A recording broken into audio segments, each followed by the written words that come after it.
Talkie German. Praxis Dr. Schneider, Keller, guten Tag. Guten Tag, hier ist Daniel Weber. Guten Tag, Herr Weber. Wie kann ich Ihnen helfen? Ich würde gern einen Termin machen. Ja, natürlich. Geht es um eine normale Untersuchung oder haben Sie Beschwerden? Ich habe Beschwerden. Was haben Sie denn? Ich habe seit ein paar Tagen starke Halsschmerzen. Seit wie vielen Tagen ungefähr?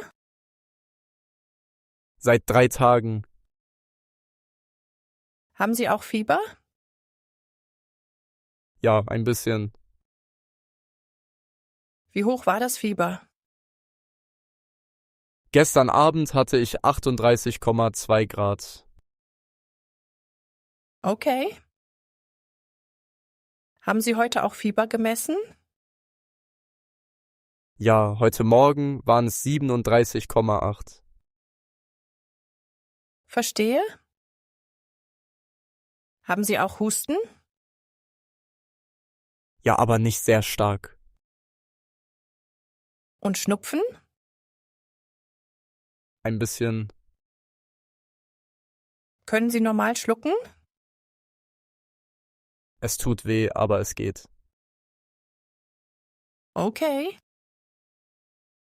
Ich wollte fragen, ob ich heute noch kommen kann. Einen Moment bitte. Ich schau kurz in den Kalender. Ja, natürlich. Heute ist leider schon sehr viel los. Oh, okay. Wir hätten heute nur noch einen Termin am späten Nachmittag. Das wäre vielleicht möglich. Um 17:40 Uhr. Entschuldigung, um 17:14 Uhr? Nein, um 17:40 Uhr. Ah, 40. Genau, 6:20. Okay, jetzt habe ich es verstanden. Ja, das würde gehen. Gut. Waren Sie schon einmal bei uns in der Praxis? Nein, noch nie. Dann brauche ich bitte ein paar Daten von Ihnen. Ja, gern. Wie ist Ihr vollständiger Name? Daniel Weber. Können Sie den Nachnamen bitte buchstabieren?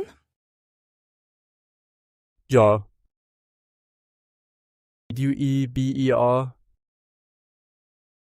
Weber mit W am Anfang? Ja, genau. Danke. Und Ihr Geburtsdatum? Der 12. April 1998. Entschuldigung, der 12. oder der 20. April? Der 12. April. Alles klar. Und 1998? Ja, genau. Sind Sie gesetzlich oder privat versichert? Gesetzlich. Bei welcher Krankenkasse?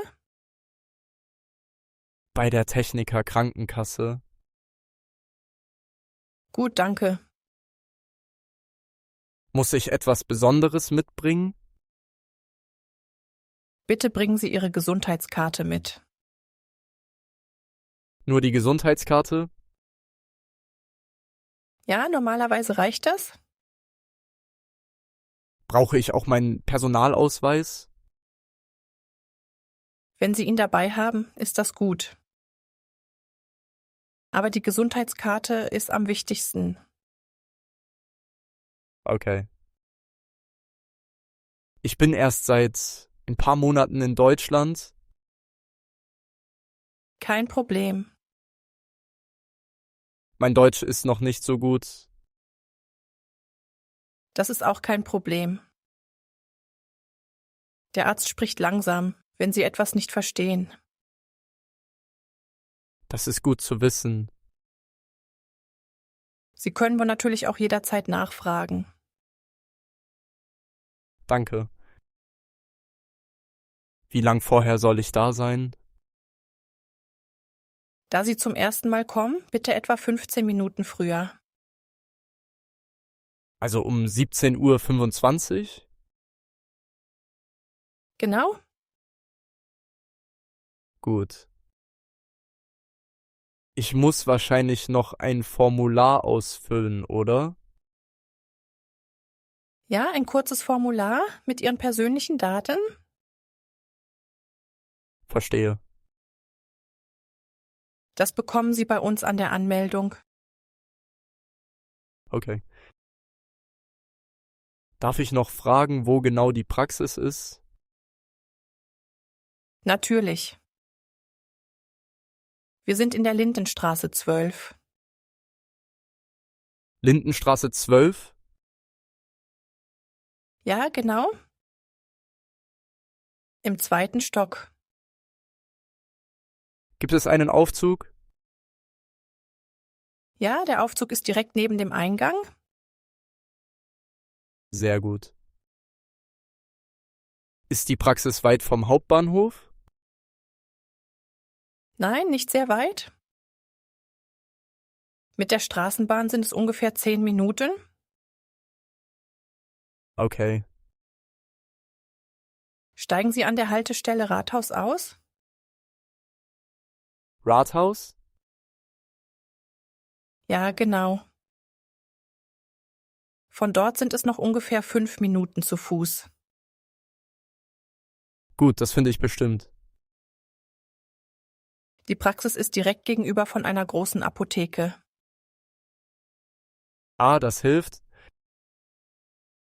Ja, das Schild sieht man auch von der Straße. Perfekt. Ich habe noch eine Frage wegen der Halsschmerzen. Ja? Wenn das Fieber heute stärker wird, soll ich trotzdem bis zum Termin warten? Wenn es Ihnen deutlich schlechter geht, rufen Sie bitte noch einmal an. Okay. Und bei sehr starken Beschwerden sollten Sie nicht auf den Termin warten. Verstanden. Im Moment klingt es aber so, als könnten Sie heute Nachmittag kommen. Ja, ich denke auch. Gut. Dann trage ich Sie für heute um 17:40 Uhr ein. Auf den Namen Daniel Weber? Ja, genau. Und ich soll um 17:25 Uhr da sein. Richtig. Mit der Gesundheitskarte. Genau. Super, vielen Dank. Sehr gern, Herr Weber. Dann bis später. Bis später. Auf Wiederhören. Auf Wiederhören. Guten Tag, Müller hier. Guten Tag, mein Name ist Sophia Rossi. Guten Tag, Frau Rossi. Ich rufe wegen der Wohnung in der Gartenstraße an. Ah ja, wegen der Zwei-Zimmer-Wohnung? Ja, genau. Die Wohnung ist noch frei. Oh, das ist gut. Ich hätte ein paar Fragen, wenn das okay ist. Natürlich, gern. Wie groß ist die Wohnung genau? Sie hat ungefähr 55 Quadratmeter. Und sie hat 2 Zimmer, richtig? Ja, ein Wohnzimmer und ein Schlafzimmer. Gibt es auch eine separate Küche? Ja, die Küche ist separat. Ist eine Küche schon eingebaut? Ja, es gibt eine Einbauküche. Mit Herd und Kühlschrank? Ja, mit Herd, Backofen und Kühlschrank. Gibt es auch eine Spülmaschine? Nein, leider nicht. Okay, das ist kein Problem. Wie hoch ist die Miete? Die Kaltmiete beträgt 820 Euro. Und wie hoch sind die Nebenkosten? Die Nebenkosten liegen bei ungefähr 200 Euro im Monat. Was ist in den Nebenkosten enthalten? Wasser, Heizung, Müll und Hausreinigung. Ist Strom auch dabei? Nein, den Strom müssen Sie selbst anmelden. Verstehe. Und Internet ist auch nicht inklusive? Nein, Internet ist ebenfalls nicht inklusive. Kann ich selbst einen Internetanbieter wählen? Ja, natürlich. Wissen Sie, ob es schnelles Internet im Haus gibt? Ja, soweit ich weiß, gibt es einen schnellen Anschluss. Sehr gut. Wie wird die Wohnung geheizt? Mit einer Zentralheizung. Und die Heizkosten sind schon in den Nebenkosten. Ja, genau. Okay. Wie hoch ist dann ungefähr die Warmmiete? Ungefähr 1020 Euro. Also ohne Strom und Internet? Genau, ohne Strom und Internet. Alles klar. Wie hoch ist die Kaution? Die Kaution beträgt 3 Kaltmieten. Also 2460 Euro. Ja, genau. Muss ich die Kaution auf einmal bezahlen? Nein, Sie können sie auch in 3 Raten bezahlen. Das ist gut zu wissen. Ab wann wäre die Wohnung frei? Ab dem 1. Oktober. Das würde für mich sehr gut passen. Wann möchten Sie ungefähr einziehen? Am besten Anfang Oktober. Dann passt das zeitlich gut. Ist die Wohnung möbliert? Nein, sie ist unmöbliert. Also muss ich Bett, Tisch und Schränke selbst mitbringen? Ja, genau. Gibt es wenigstens einen Kleiderschrank? Nein, nur die Einbauküche bleibt in der Wohnung. Verstanden. Hat die Wohnung einen Balkon? Ja, einen kleinen Balkon zum Innenhof. Das klingt schön. Ist es dort ruhig? Ja, normalerweise schon. Die Schlafzimmerseite geht zum Innenhof. Das ist mir wichtig. Ich arbeite manchmal von zu Hause. Dann ist die Wohnung eigentlich ganz gut geeignet. Gibt es im Haus einen Aufzug? Nein, leider nicht. In welchem Stock ist die Wohnung? Im 3. Stock. Okay, das geht. Gibt es einen Keller? Ja, zu der Wohnung gehört ein Kellerraum. Kann man dort ein Fahrrad abstellen? Für Fahrräder gibt es einen separaten Fahrradraum. Ah, perfekt. Und wie ist es mit der Waschmaschine? Im Badezimmer gibt es einen Anschluss für eine Waschmaschine. Dann kann ich meine eigene Maschine anschließen. Ja, genau. Sehr gut. Gibt es einen Parkplatz?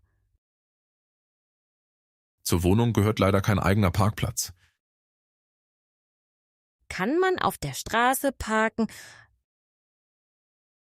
Ja, aber man braucht in der Gegend meistens einen Bewohnerparkausweis.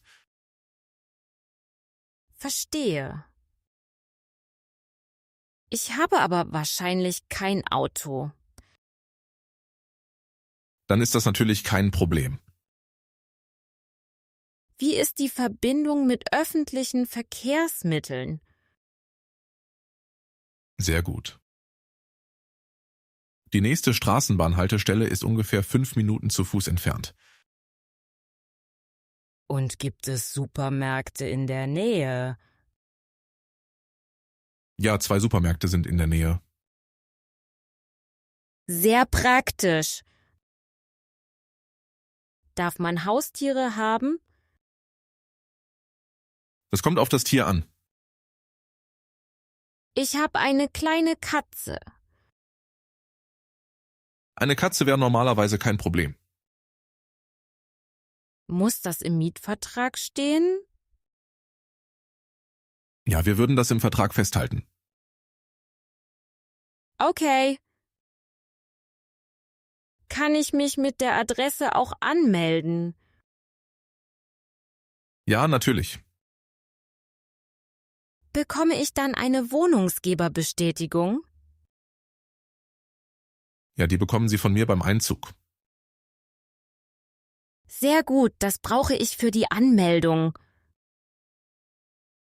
Ja, das ist kein Problem. Wie lange läuft der Mietvertrag?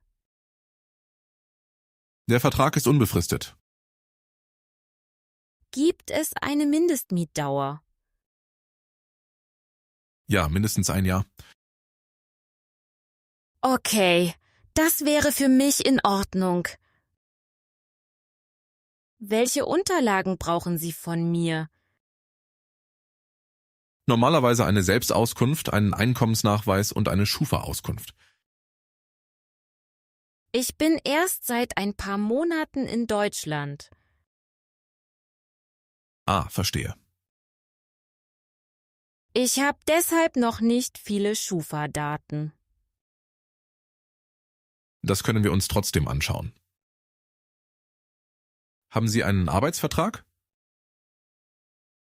Ja, ich habe einen unbefristeten Arbeitsvertrag. Das ist schon einmal gut. Soll ich auch meine letzten Gehaltsabrechnungen mitbringen? Ja, bitte die letzten 3, wenn Sie die schon haben. Ja, die habe ich. Sehr gut. Kann ich die Wohnung besichtigen? Natürlich. Ich hätte am Donnerstag am frühen Abend Zeit. Donnerstag wäre gut. Wie wäre es um 18 Uhr? Ja, 18 Uhr passt perfekt. Dann treffen wir uns direkt vor dem Haus. In der Gartenstraße 28, richtig? Ja, genau, Nummer 28. Perfekt.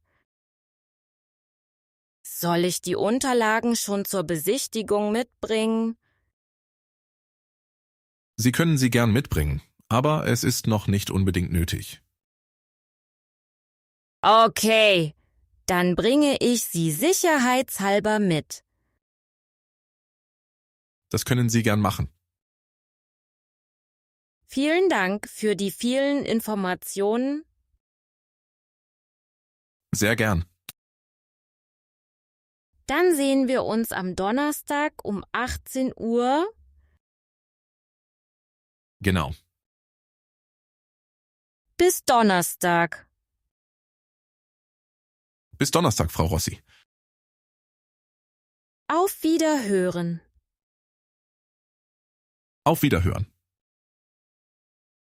Guten Tag, Kundenservice der Stadtbank. Mein Name ist Frau Neumann. Guten Tag, mein Name ist Daniel Weber. Guten Tag, Herr Weber. Wie kann ich Ihnen helfen?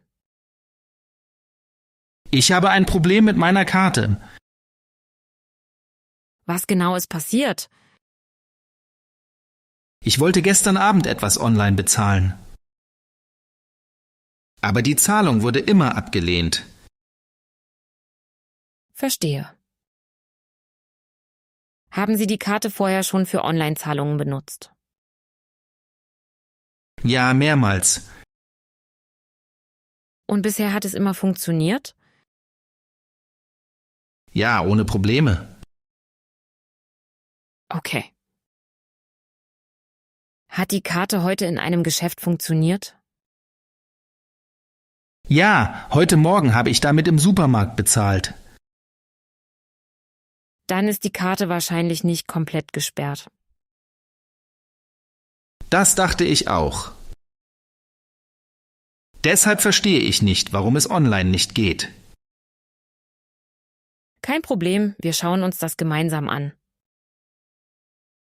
Ich muss Sie zuerst kurz identifizieren. Ja, natürlich. Bitte nennen Sie mir Ihr Geburtsdatum. Der 12. April 1998. Danke. Und bitte Ihre aktuelle Postleitzahl.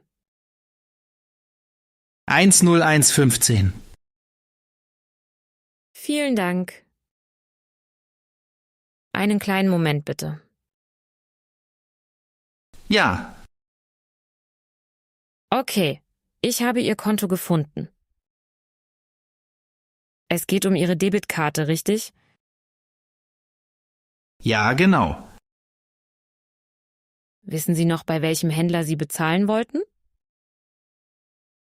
Ja, bei einem Online-Shop für Elektronik. Und wie hoch war der Betrag? Ungefähr 340 Euro. Haben Sie es nur einmal versucht? Nein, 3-mal. Kam jedes Mal dieselbe Meldung? Ja, da stand nur, dass die Zahlung nicht möglich ist. Kam danach eine Bestätigung in Ihrer Banking-App? Nein, genau das fand ich komisch. Normalerweise müssten Sie bei so einer Zahlung eine Freigabe bekommen. Ja, sonst bekomme ich immer eine Nachricht auf dem Handy. Haben Sie in letzter Zeit Ihr Handy gewechselt? Ja, vor ungefähr 2 Wochen. Ah, das könnte wichtig sein. Wirklich? Ja, möglicherweise ist Ihr neues Handy noch nicht vollständig für die Kartenfreigabe aktiviert. Aber die Banking-App funktioniert. Das kann trotzdem passieren. Online-Zahlungen werden manchmal über eine zusätzliche Sicherheitsfunktion bestätigt. Meinen Sie diese Freigabe mit der App? Genau. Wie kann ich sehen, ob das aktiviert ist? Öffnen Sie bitte Ihre Banking-App. Einen Moment. Kein Problem. Okay, die App ist offen. Gehen Sie bitte zu Ihren Karten. Ja, ich sehe meine Karte. Sehen Sie dort einen Bereich mit Einstellungen. Ja? Öffnen Sie den bitte. Okay. Steht dort etwas zu Online-Zahlungen? Ja, hier steht Online-Zahlungen. Und ist die Funktion aktiviert? Moment. Ja, die ist aktiviert. Gut. Sehen Sie auch ein Online-Limit?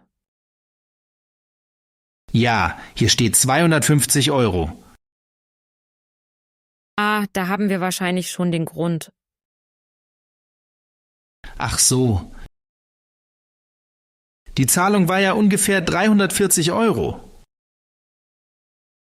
Genau. Ihr aktuelles Limit für Online-Zahlungen ist niedriger als der Betrag. Das wusste ich gar nicht. Das kann man leicht übersehen. Kann ich das Limit selbst ändern? Ja, normalerweise direkt in der App. Ist das sofort gültig? In der Regel ja. Wo kann ich das ändern? Tippen Sie bitte auf das Online-Limit. Ja, Dann sollten Sie einen neuen Betrag eingeben können. Ich sehe es. kann ich zum Beispiel 500 Euro einstellen? Ja, das ist möglich. Okay, ich mache das jetzt. Danach müssen Sie die Änderung wahrscheinlich noch bestätigen. Ja, jetzt kommt eine Bestätigung. Sehr gut. Okay, fertig. Wird jetzt 500 Euro angezeigt? Ja, genau. Dann sollte eine Zahlung über 340 Euro grundsätzlich möglich sein. Kann ich es jetzt direkt noch einmal versuchen?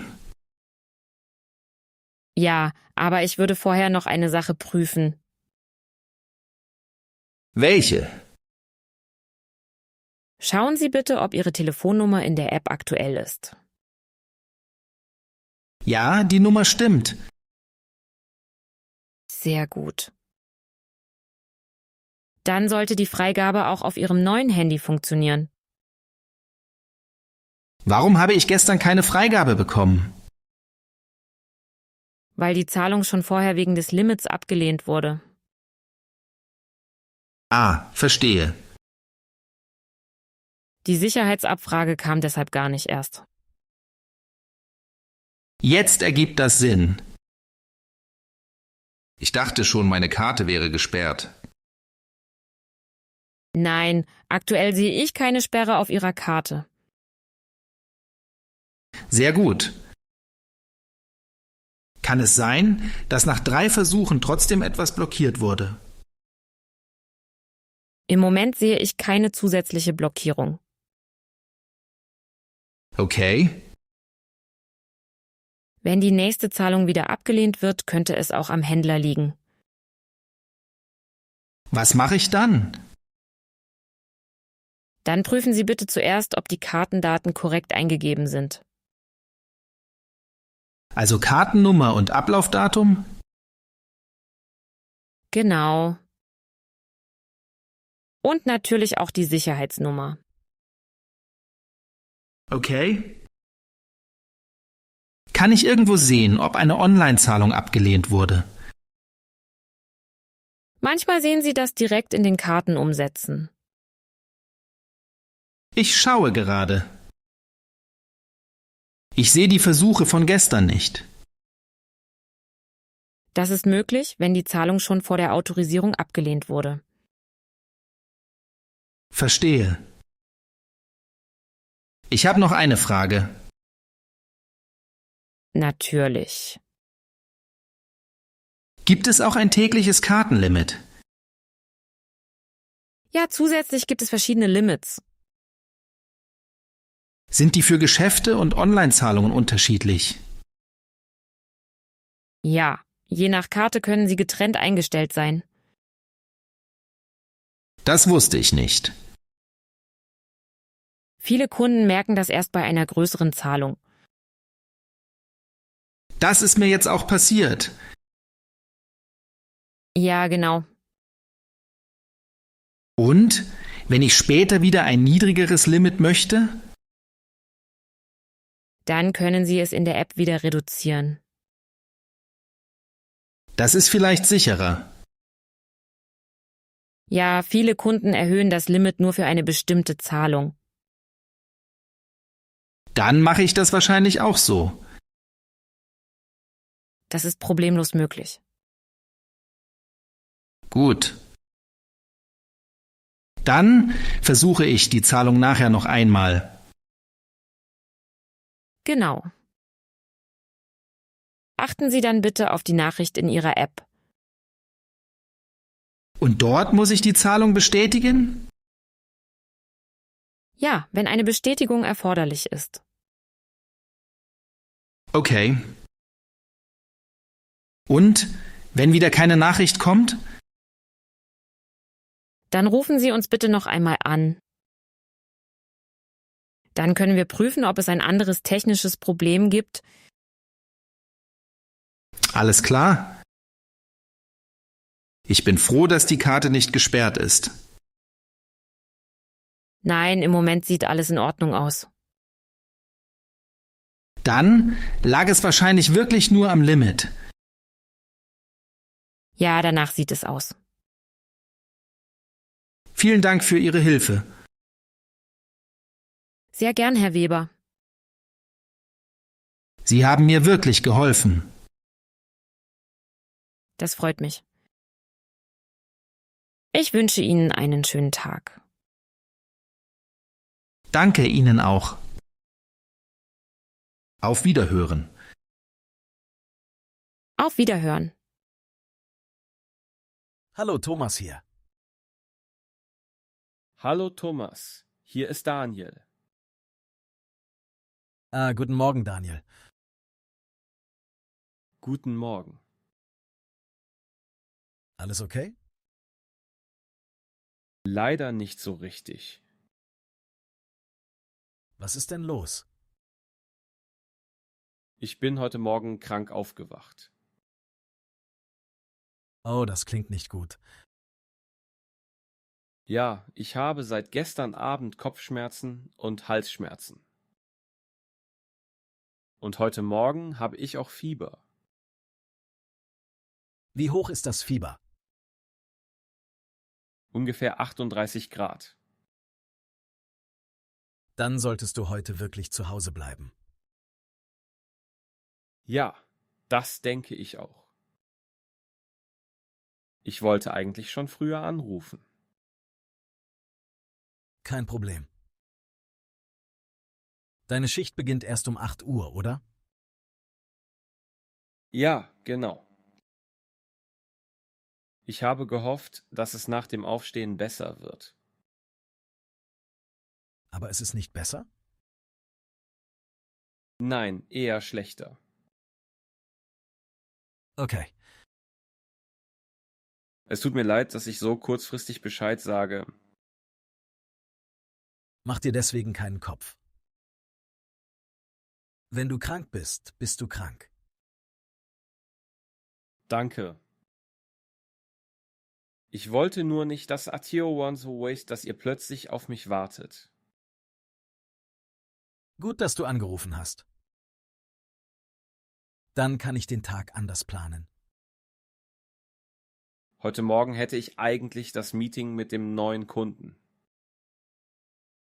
Stimmt, das war um 10 Uhr.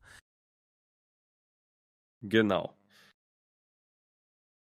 Soll ich dem Kunden noch eine Nachricht schreiben?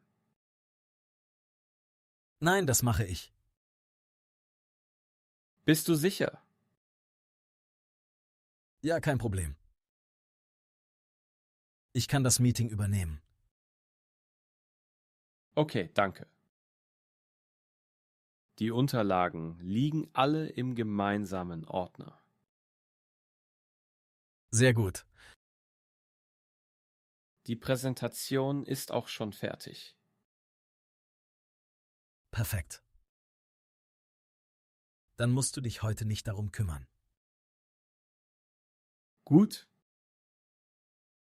Hast du noch andere wichtige Termine? Am Nachmittag hätte ich ein Gespräch mit Markus. Worum geht es da? Um das neue Projekt. Das können wir problemlos verschieben. Okay.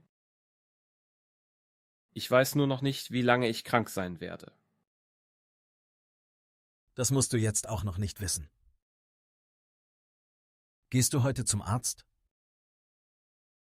Ja, ich rufe gleich in der Praxis an. Gut. Ich hoffe, dass ich morgen wieder arbeiten kann. Schau erst mal, wie es dir geht. Komm nicht zurück, wenn du noch Fieber hast. Ja, natürlich. Ich möchte auch niemanden im Büro anstecken. Eben. Wir können einen Tag ohne dich überleben. Nur einen? Naja, 2 vielleicht auch. Das beruhigt mich. Siehst du? Wie ist das eigentlich mit der Krankmeldung? Wenn du beim Arzt bist, sag einfach, dass du eine Arbeitsunfähigkeitsbescheinigung brauchst. Muss ich dir die Bescheinigung schicken? Normalerweise bekommen wir die Information elektronisch. Also muss ich nichts per E-Mail senden? Nicht unbedingt. Sag mir nur kurz Bescheid, wie lange der Arzt dich krank schreibt. Okay, mach ich. Avancerig. Soll ich dich danach noch einmal anrufen? Eine kurze Nachricht reicht. Alles klar. Hast du deinen Laptop zu Hause? Ja.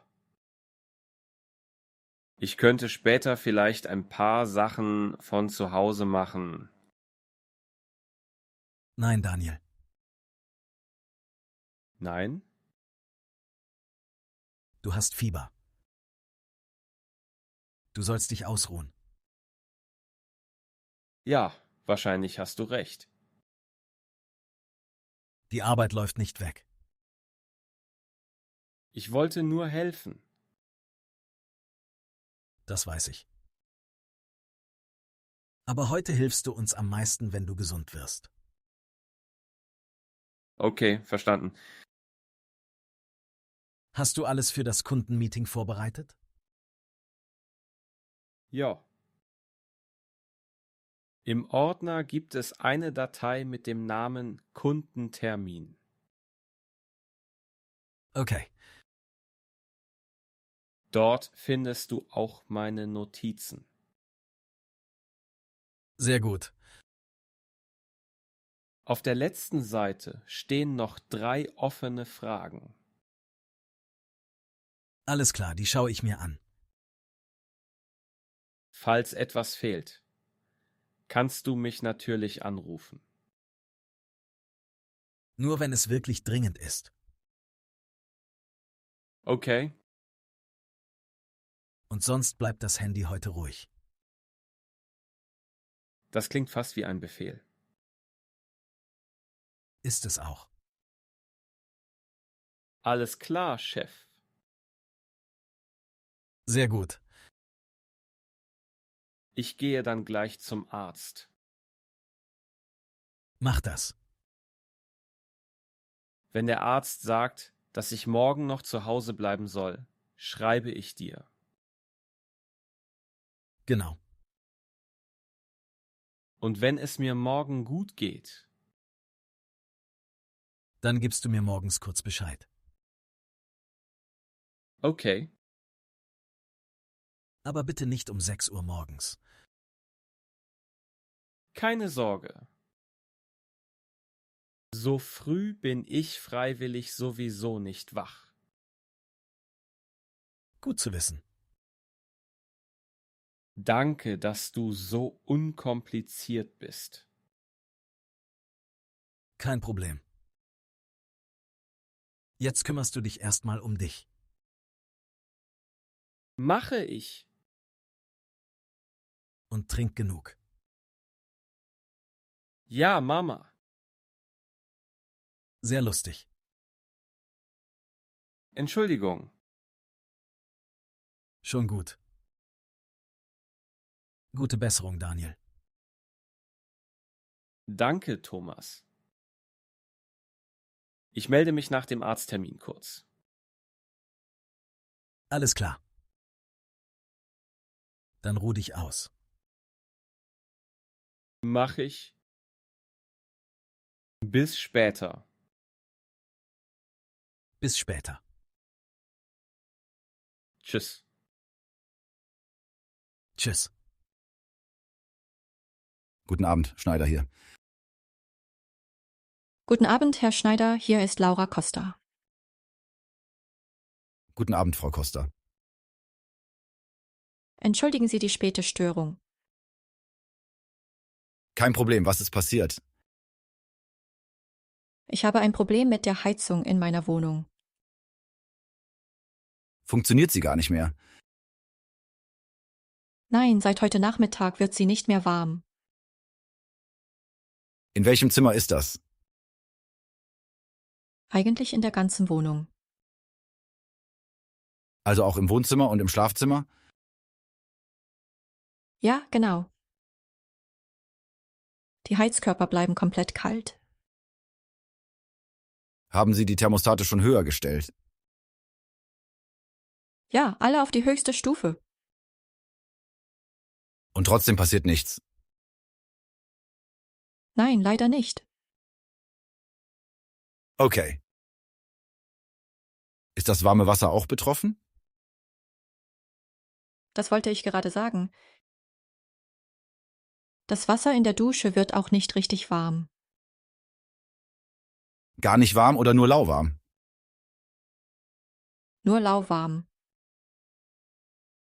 Verstehe. Heute Morgen war noch alles normal. Dann ist wahrscheinlich etwas mit der Heizungsanlage. Kann ich selbst etwas prüfen? Schauen Sie bitte zuerst auf das kleine Gerät im Flur. Meinen Sie den Sicherungskasten? Nein, nicht den Sicherungskasten. Ich meine das Thermostat an der Wand. Ah, okay. Einen Moment bitte. Ja, natürlich. Ich stehe jetzt davor. Sehen Sie eine Temperatur auf dem Display? Ja, dort steht 18 Grad. Und sehen Sie ein kleines Heizsymbol?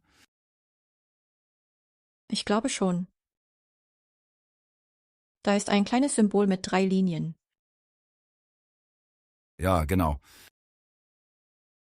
Ist das Symbol an oder blinkt es? Es blinkt. Okay, das ist wichtig. Ist das schlecht? Nicht unbedingt, aber es kann auf eine Störung hinweisen. Oh, Keine Sorge, ich kümmere mich darum. danke. Es ist nur schon ziemlich kalt in der Wohnung. Wie kalt ungefähr? Im Schlafzimmer sind es vielleicht 17 Grad. Das ist natürlich unangenehm. Ja, besonders nachts. Ich verstehe. Ich rufe morgen früh den Heizungsdienst an. Könnte jemand morgen kommen? Das versuche ich. Wissen Sie ungefähr wann? Noch nicht genau. Wahrscheinlich zwischen 8 und 12 Uhr. Okay. Ich arbeite morgen Vormittag von zu Hause. Das passt dann gut. Muss ich die ganze Zeit in der Wohnung bleiben? Am besten schon, falls der Techniker kommt. Verstehe. Können Sie mir vorher kurz Bescheid sagen? Ja, sobald ich eine genaue Uhrzeit habe. Das wäre super. Natürlich. Ich habe noch eine andere Frage. Ja, gern. Meine Waschmaschine macht seit gestern auch Probleme. Die Waschmaschine gehört Ihnen selbst, oder? Ja, die Maschine gehört mir. Was genau funktioniert nicht? Sie startet, aber nach ein paar Minuten bleibt sie stehen. Zeigt sie eine Fehlermeldung? Ja, aber ich verstehe sie nicht. Was steht dort? Da steht etwas mit Wasserzulauf. Ah, dann bekommt die Maschine vielleicht nicht genug Wasser. Kann das mit dem Heizungsproblem zusammenhängen? Wahrscheinlich nicht. Aber prüfen Sie bitte den Wasserhahn hinter der Waschmaschine. Den kleinen Hahn an der Wand? Genau. Der ist offen. Ganz offen? Ich glaube schon. Dann könnte der Schlauch geknickt sein. Einen Moment. Ja, der Schlauch ist tatsächlich etwas gebogen. Können Sie ihn vorsichtig gerade machen? Ja, das geht. Versuchen Sie die Maschine später noch einmal. Okay, das mache ich. Und wenn sie wieder stehen bleibt? Dann liegt es wahrscheinlich an der Maschine selbst. Dann muss ich einen Reparaturdienst rufen? Ja, weil es Ihre eigene Waschmaschine ist. Alles klar. Bei der Heizung kümmere aber ich mich nicht selbst, richtig? Nein, die Heizung ist Sache des Hauses. Darum kümmere ich mich. Gut. Ich wollte nur sicher sein. Natürlich. Es gibt noch etwas Kleines mit dem Fenster im Schlafzimmer. Was ist damit? Es schließt nicht mehr richtig. Lässt sich der Griff nicht drehen? Doch, der Griff geht. Aber oben bleibt ein kleiner Spalt offen. Zieht es dadurch? Ja, ziemlich. Das ist bei der kalten Heizung natürlich besonders ungünstig. Genau. Dann soll sich der Techniker das Fenster auch ansehen. Kann der Heizungsdienst das machen? Nein, wahrscheinlich nicht. Dafür brauche ich einen anderen Handwerker. Ah, verstehe. Ich organisiere das separat. Vielen Dank. Muss ich Ihnen dafür noch eine E-Mail schreiben? Nein, ich habe alles notiert. Heizung, warmes Wasser und das Fenster. Genau. Und die Waschmaschine prüfen Sie erst noch einmal selbst. Richtig. Sehr gut. Was soll ich heute Nacht mit der Heizung machen? Lassen Sie die Thermostate ruhig auf einer mittleren Stufe. Nicht auf der höchsten? Nein, das bringt im Moment wahrscheinlich nichts.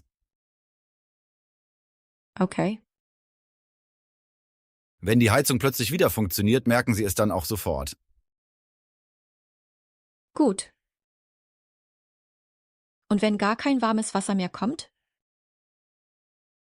Dann schreiben Sie mir bitte kurz eine Nachricht. Auch heute Abend noch? Ja, das ist in Ordnung. Perfekt. Ich melde mich morgen früh wegen des Termins. Vielen Dank, Herr Schneider. Gern, Frau Costa. Tut mir leid wegen der vielen Probleme auf einmal. Dafür können Sie nichts. Gut, dass Sie angerufen haben. Dann warte ich morgen auf Ihre Nachricht. Genau. Schönen Abend noch. Ihnen auch einen schönen Abend. Auf Wiederhören. Auf Wiederhören. Sprachinstitut Berlin. Guten Tag, mein Name ist Frau König. Guten Tag, hier ist Luca Romano. Guten Tag, Herr Romano, wie kann ich Ihnen helfen? Ich interessiere mich für einen Deutschkurs. Sehr gern. Haben Sie schon einmal Deutsch gelernt? Ja, ein bisschen. Ich lerne seit ungefähr 6 Monaten. Wissen Sie, welches Niveau Sie haben? Ich glaube A2, aber ich bin nicht sicher.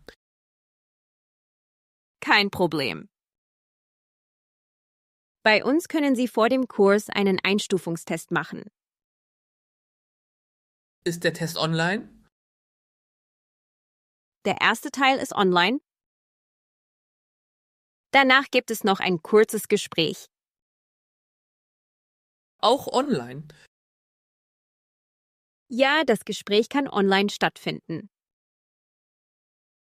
Das wäre praktisch. Wie lange dauert der Test? Ungefähr 40 Minuten. Und das Gespräch? Etwa 10 bis 15 Minuten. Muss ich dafür etwas bezahlen? Nein, der Einstufungstest ist kostenlos.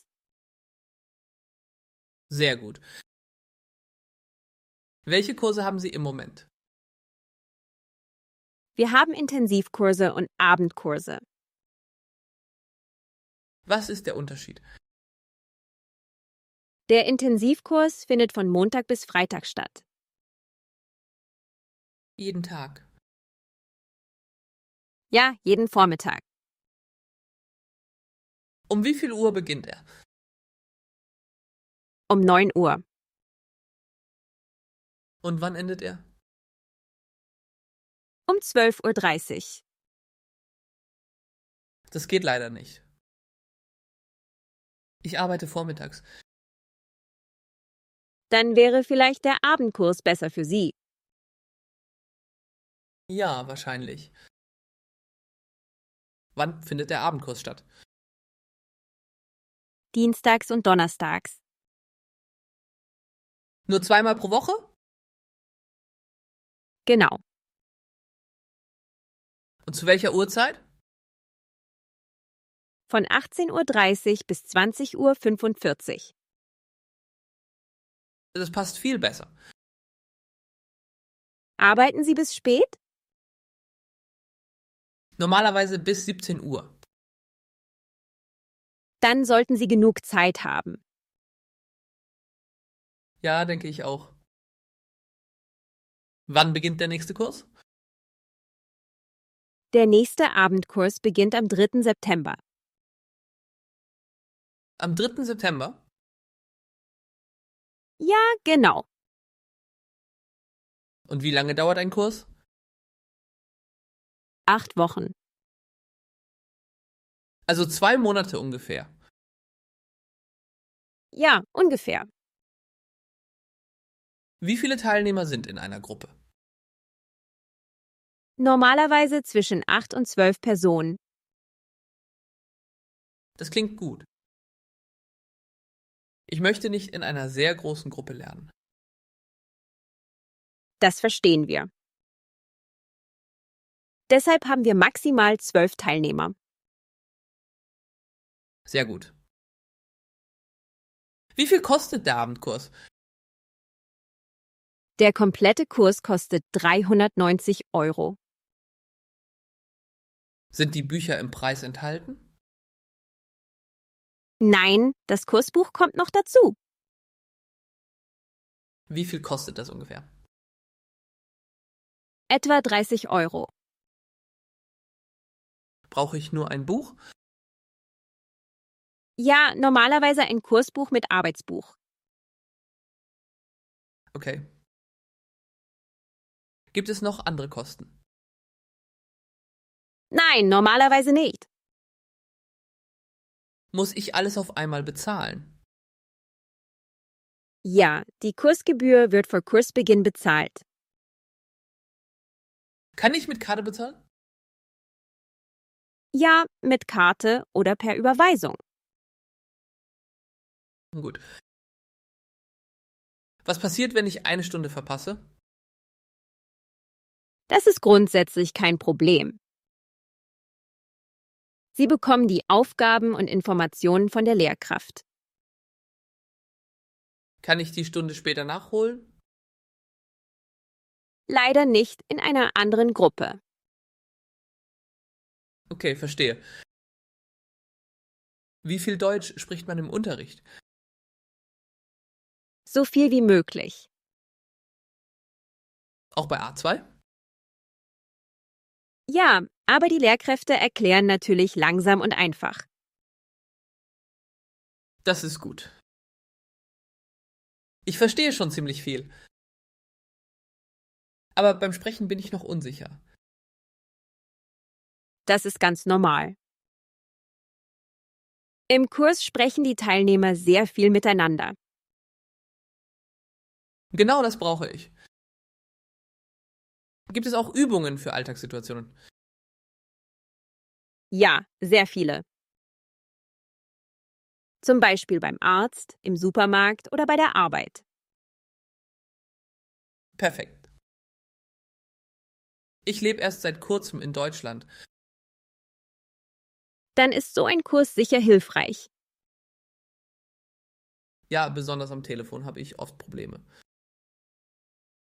Das üben wir auch. Sehr gut. Bekomme ich am Ende ein Zertifikat? Sie bekommen eine Teilnahmebescheinigung. Ist das eine offizielle Prüfung? Nein, die Prüfung ist separat. Ah, okay. Bieten Sie auch Prüfungen an? Ja, aber dafür müssen Sie sich extra anmelden. Verstehe. Für mich ist erst einmal der Kurs wichtiger. Natürlich. Wie kann ich mich anmelden? Am einfachsten über unsere Webseite. Muss ich zuerst den Einstufungstest machen? Ja, wenn Sie Ihr genaues Niveau nicht kennen. Und danach kann ich mich direkt anmelden? Genau. Bekomme ich das Ergebnis sofort? Normalerweise noch am selben Tag. Das ist schnell. Ja, Kann ich den Test heute noch machen? ja, der Online-Test ist jederzeit möglich. Und wann mache ich das Gespräch? Nach dem Test können Sie einen Termin auswählen. Okay. Was passiert, wenn mein Niveau doch nur A1 ist? Dann empfehlen wir Ihnen natürlich einen passenden A1-Kurs. Beginnt der auch im September? Ja, wir haben mehrere Kurse, die im September starten. Sehr gut. Ist der Unterricht bei Ihnen vor Ort? Ja, der Abendkurs findet bei uns im Institut statt. Gibt es auch Online-Kurse? Ja, aber der Kurs am Dienstag und Donnerstag ist ein Präsenzkurs. Das gefällt mir eigentlich besser. Dann passt dieser Kurs wahrscheinlich gut zu Ihnen. Wo genau ist das Institut? Wir sind in der Friedrichstraße 84. In der Nähe vom Bahnhof? Ja, ungefähr 5 Minuten zu Fuß. Perfekt. Dann mache ich heute den Einstufungstest. Sehr gern. Und danach melde ich mich für den passenden Kurs an. Genau. Vielen Dank für die ganzen Informationen. Sehr gern, Herr Romano. Sie haben mir sehr geholfen. Das freut mich. Dann wünsche ich Ihnen einen schönen Tag. Danke, Ihnen auch. Auf Wiederhören. Auf Wiederhören.